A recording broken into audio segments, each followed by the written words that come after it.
Hey, it's Lori, and I am here to talk about 7 ways to connect with God on vacation. I think you're going to like this because are you like me this summer and it creates havoc on your well-established habits?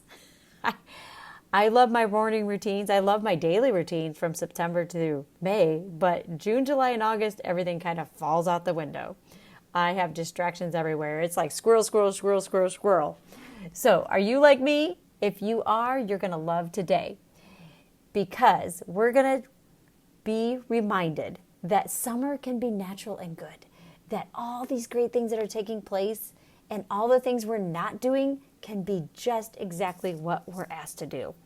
Taking vacation, spending time with friends and family, enjoying nature, whether it's a walk, hike, lake time, or camping, they are all great to help us turn off our habituation and find that creative fun side that we don't always get to turn on. So give yourself a break and listen. We are going to talk about 7 ways to connect with God on vacation, or maybe you can even use these right at home in your daily life. Just change it up this summer. Change it up how you are traveling with God or being in His presence. Here we go. Are you ready for this? All right, number 1 is fold in Scripture.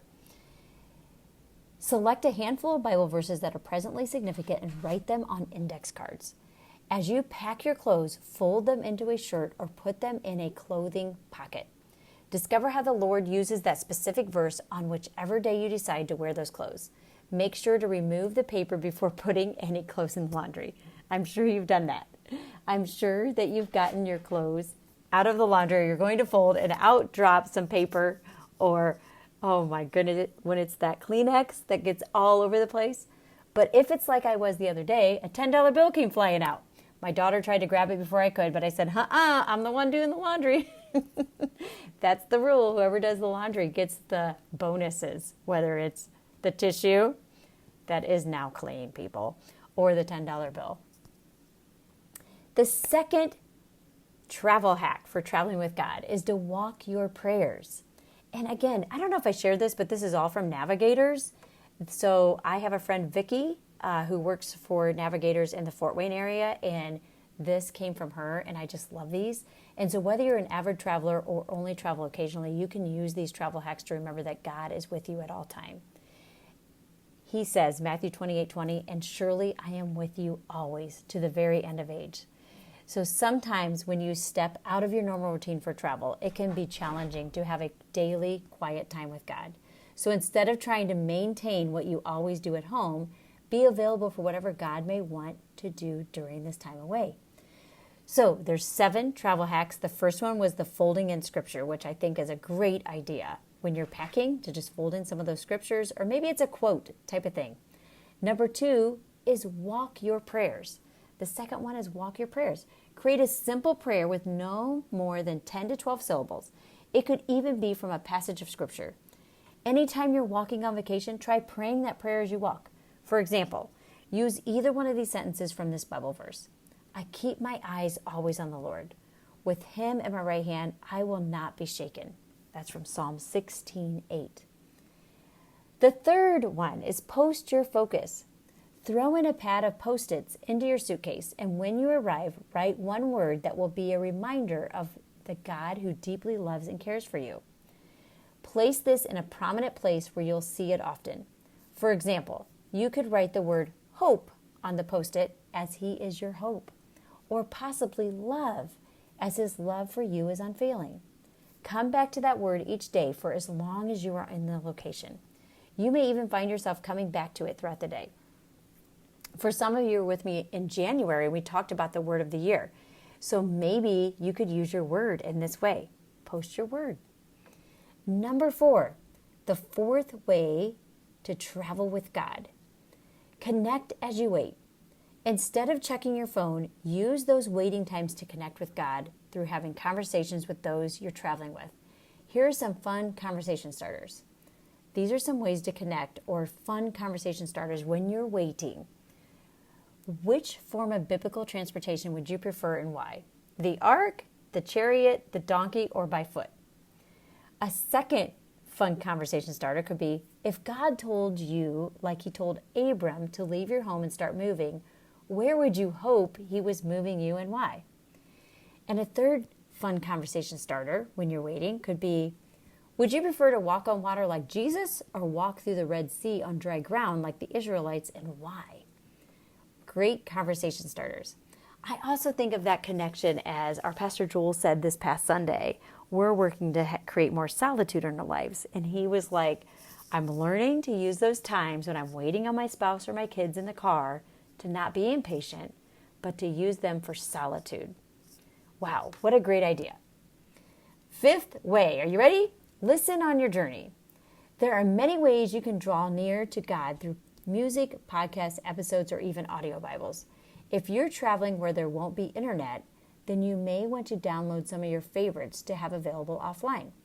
Here are a few ideas you can use at any point on your travel journey.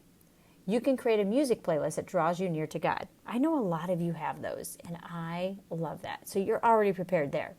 A second thing is you can find a podcast episode that speaks to you in an area that you might struggle with on following Jesus.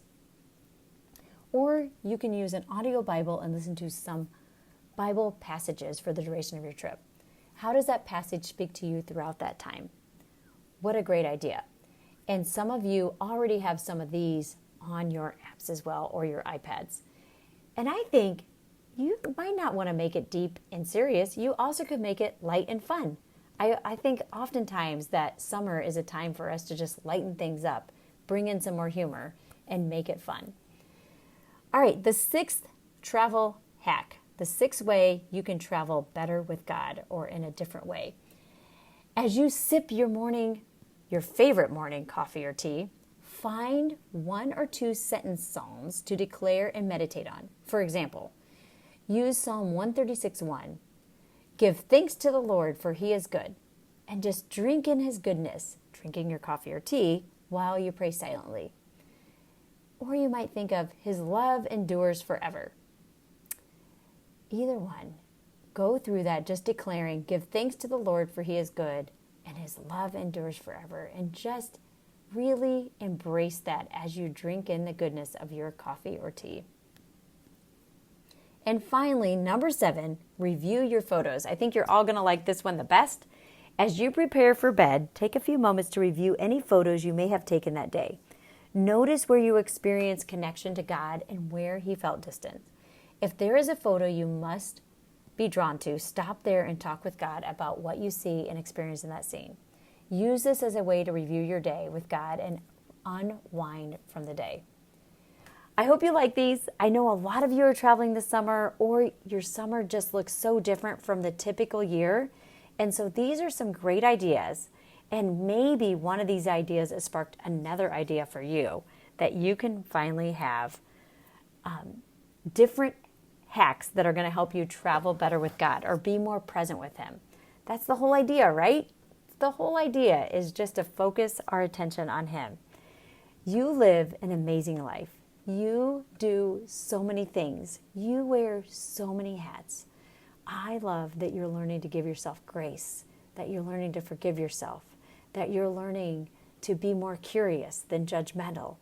I love that you're remembering that you were created perfectly in his image, and that you can just each and every day, each and every moment, find a better way to be more of who he created you to be. You were made to be abundant, so go and do just that.